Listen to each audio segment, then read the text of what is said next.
Hey, you! Hey!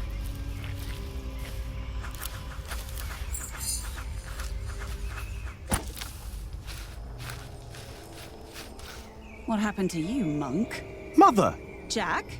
He's not a monk! He tried to kill me! You did what? Please, I know you. You are with them. Did they send you? Please, let me go! What did they send you for? Tom Builder. I was sent here to kill Tom Builder. Tom? What is going on here? Take heed. I know you. I know your face. Tell them that you succeeded. Tell them that Tom Builder is dead. But... Tell them, or I will find you. Yes. Speak up, or I'll put a curse on you. I will tell them what you ask. Please.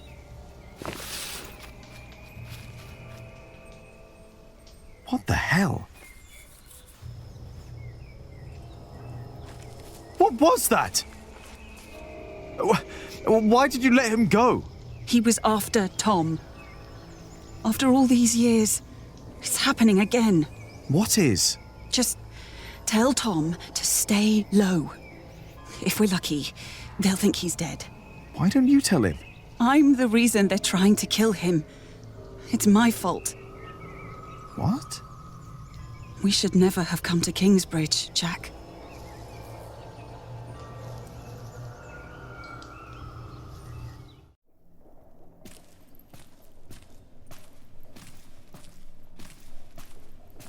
Excuse me, Philip? Philip? I'm sorry. Is everything all right? I was just thinking about my brother. What is it? Aliena is ready to go to shiring with you. Then I must not keep her waiting.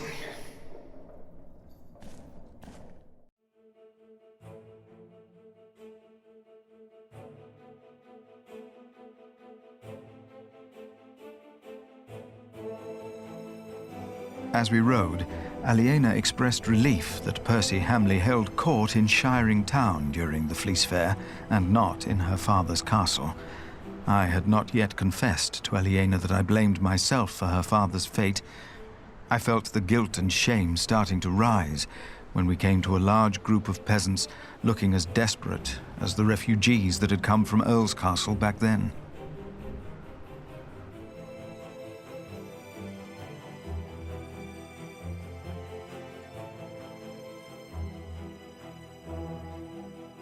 Philip stopped to talk to the peasants, and so did I. Of course, he couldn't pass by people in need of help, not even when he was on his way to try and save Kingsbridge from another attack by the Hamleys. Two of the peasants broke into tears and begged for food. Philip was mortified as they grabbed the hem of his robe and pleaded for mercy. They said they were from Wigley.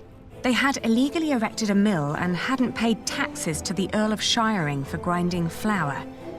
I bit my lip when they mentioned the title that used to belong to my father. As punishment, the Earl had destroyed their mill. Philip seemed unsure what to say about Percy Hamley's punishment for these peasants. I was less hesitant.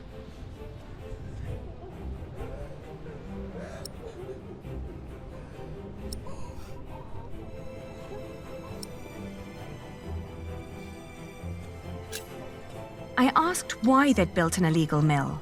The peasants told us that milling taxes had doubled in their village. The peasants shouted and cried that the Earl had also burnt their fields, destroyed their houses, and taken their livestock from them. A few of them had even been killed. Philip told them to go to Kingsbridge for food. As we rode on, he said nothing. Maybe he had begun to lose hope that he would ever solve his problems with the Earl in Shiring.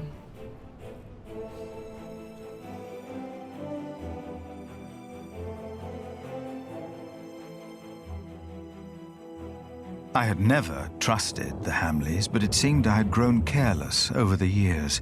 They had thus far kept their word to King Stephen, but now I felt I should have known that they would eventually break it.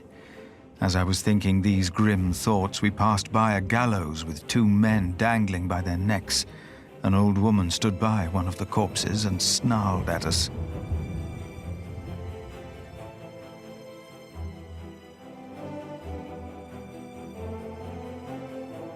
The old woman looked at us like a cornered animal. Philip demanded to know what had happened. She cackled and shook her head. She continued looking through the dead men's clothes. She'd already taken off their shoes and found a couple of coins on one of the corpses.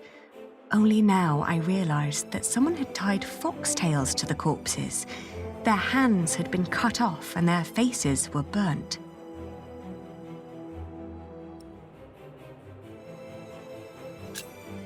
I asked with a stern voice what had happened to the men. The old woman cackled and said that they had played with fire. When Philip asked that she should, by God, answer my question, she became serious. She told him that these men were poachers caught by the Earl's men hunting in his forests.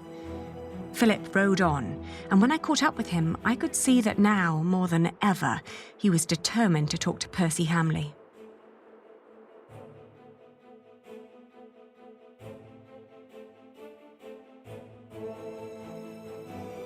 Aliena rode by my side without knowing that I had long been responsible for her family's fate, ever since I had made the mistake of trusting Waleran by God. I felt like a fly in a cobweb. Every move I made seemed to lead to further calamities. But then I heard Aliena as she sped past me. "Shiring," she exclaimed.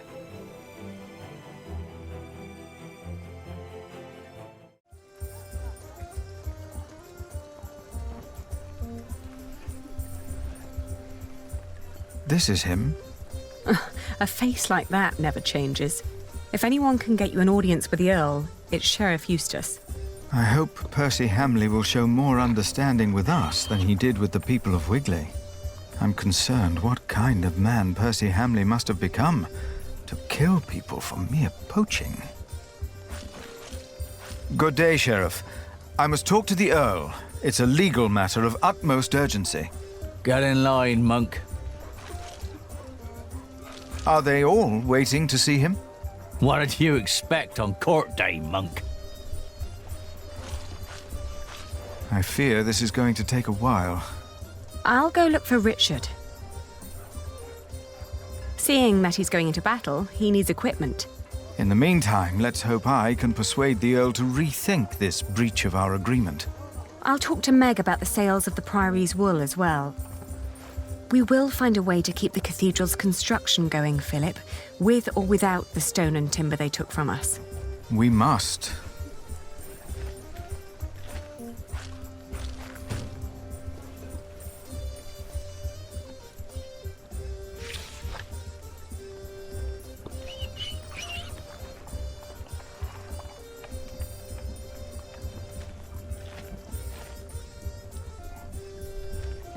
Repent, for the kingdom of heaven is upon us. Good to see you, Meg. I'm here to collect the money we've made so As far. it is written. Excuse me. We were in the middle of something. What's the problem? Even you merchants have become thieves. What a rotten place this has become.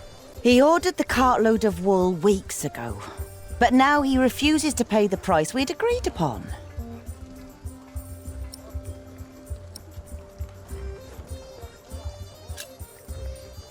Let's think about why the prices are so high this year. So you can put more money into your pockets? Actually, the Earl has raised all fees. It costs more to pass the gate, to set up shop, to get a license, and to trade. I suppose. But the price is not as was agreed. Did you use a tally to record the price? But, are you with the sheriff? Just who are you, woman? I am the owner of this business. Oh. Here's our half, Aliena. Now, would you kindly hand me your part of the tally?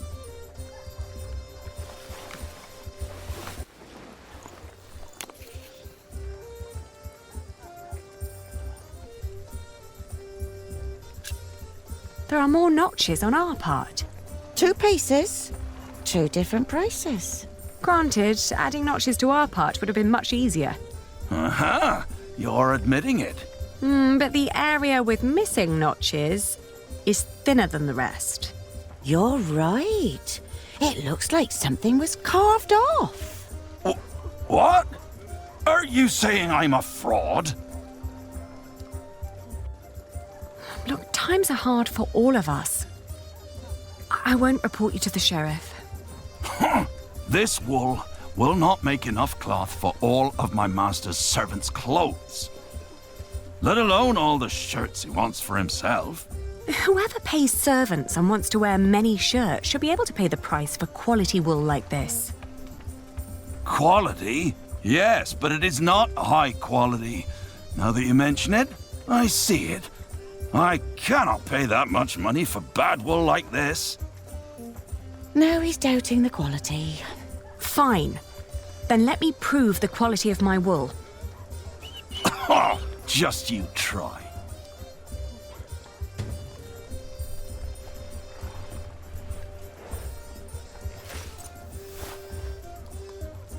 That's not the price we agreed on. It is what we agreed on.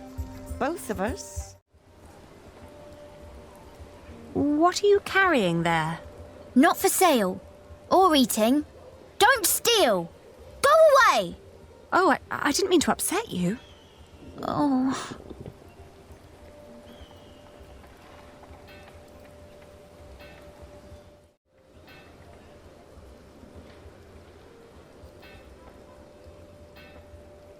Aren't you tired of Christian art? Their sad faces and dull colours are always giving me a foul mood, just like this town. I agree. I'd prefer to see lush paintings of the fine things in life. Excuse me, would you care to give me your opinion on the quality of this wool? Of course. Please, show us. Oh, how wonderfully soft. And what thorough scouring. There isn't a hint of dirt or grease. The fibre is exceptionally fine, and the colour is even and light. Suitable for high-quality garments. I'm glad you think so too. Would you be so kind as to confirm this to a customer of mine, should the need arise? Of course. Just send them our way. With all these taxes and the shrinking markets, I wasn't sure whether visiting shiring would still be worth it. But for that quality of wool, I'll say it is.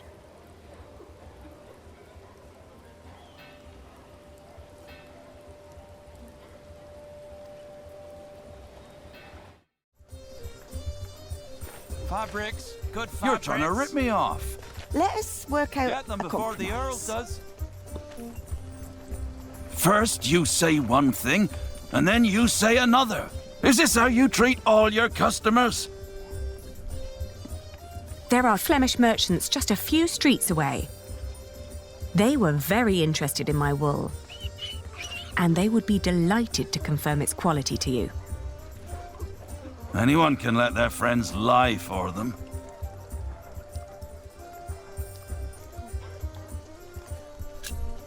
Then we'll leave it to the people. We'll sell the wool at the afternoon auctions. That way it fetches a fair price for certain. No, wait. Maybe we can negotiate. My master would not want me to leave here with empty hands.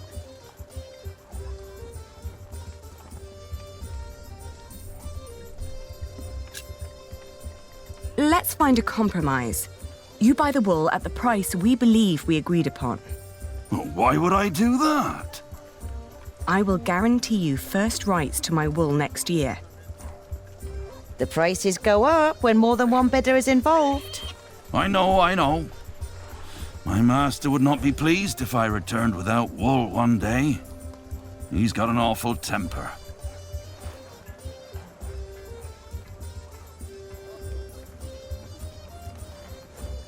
Fair enough. We have a deal.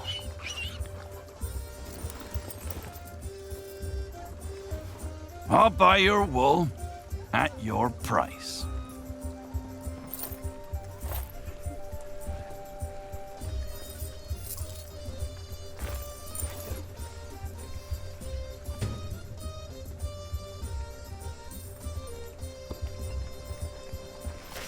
Pleasure doing business with you. You've learnt well. A good merchant always strives for a deal that feels like a victory for both sides. I had a good teacher. One more thing. Could you try to get Ovid's Amores for me when you travel to Winchester? It's a book. Yes, I can ask Brother Theobald. His book collection is more comprehensive than the church would like. Then he'll be the right one to ask. Thank you. No problem at all.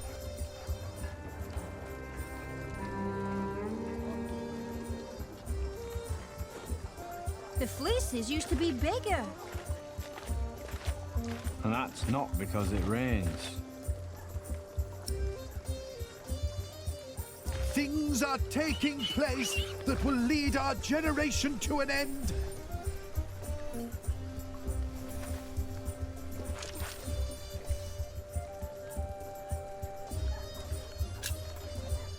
Here. Thank you. It should be enough to keep our workers around until I have solved our problems with Percy Hamley. But Tom said that without stone and timber, we will have to stop construction in a month. You must speak to the Earl. I still have to give Richard his money. But then I'll come and wait with you. From the looks of it, I'll be standing here for quite a while.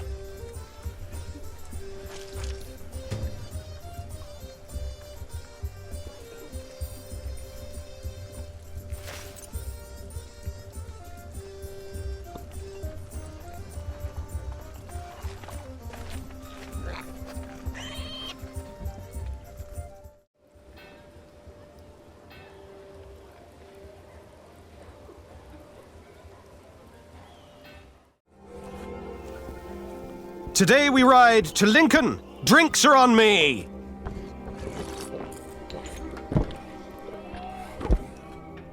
Taverner! Another round for everyone! You're the best, Richard. It's Sir Richard. Nonsense, we're all brothers, right? It is Sir Richard. Oh. And here I thought you needed my money for new armor. Oh, I do. A knight is only as good as his equipment. Have you seen Alonso's sword? With men-at-arms so well equipped, how could I fight alongside King Stephen less well equipped? And inferior armor may cost him his life. Only the best for the best.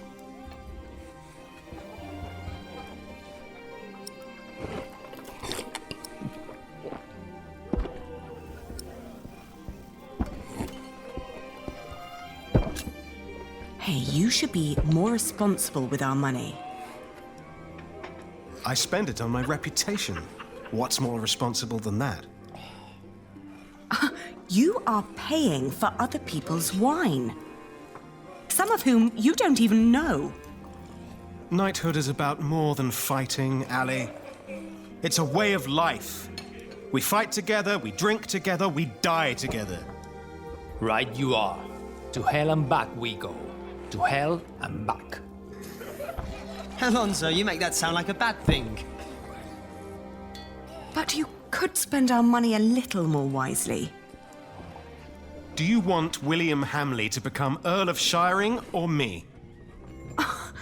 What kind of question is that? If we're lucky, then he will never return from the Holy Land. He already did. What? We ran into Robert of Gloucester's men. At first, I wasn't sure it was him. He wore the cloak of a crusader. No. Don't do it. Please. Have mercy. My God, please. Don't.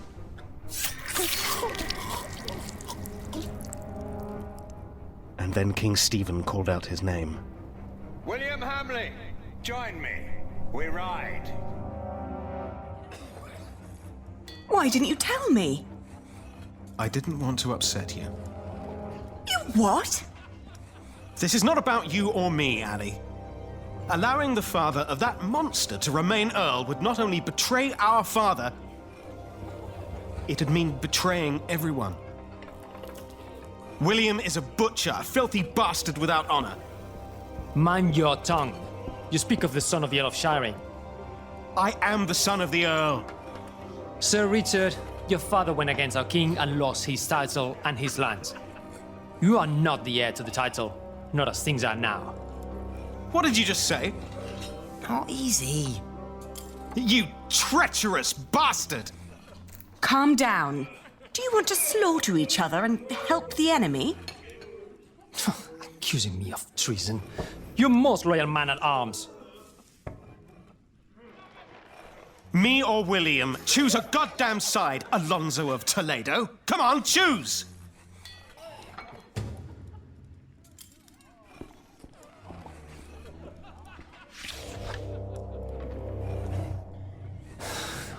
You disparage me for stating the truth. I've always been your most loyal man at arms, have I not?